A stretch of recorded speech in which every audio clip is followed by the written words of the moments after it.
Welcome to Man Does Tech, where I solve the problems you didn't even know you had. You begin by preparing files and importing them into Premiere Pro.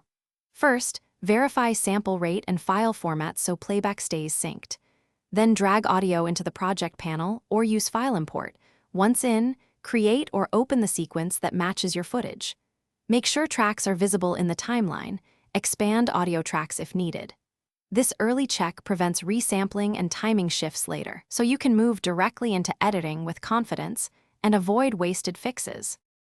Once your clips are in the timeline, put dialogue, SFX, and music on separate tracks so mixing is straightforward.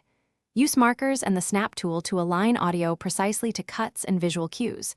This avoids slap echo or drift. Trim with the razor or trim tools, then apply fades. Use constant gain for quick fades or keyframe the volume for smooth automation. Make sure clip channel mapping matches your sequence, otherwise you'll see missing channels or unintended mono versus stereo routing.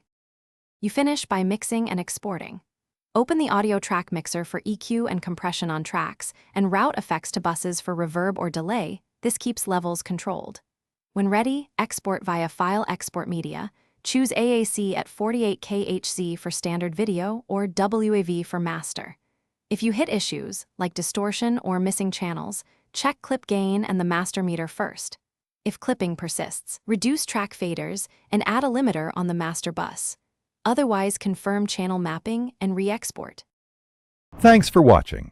If you found this helpful, don't forget to like and subscribe.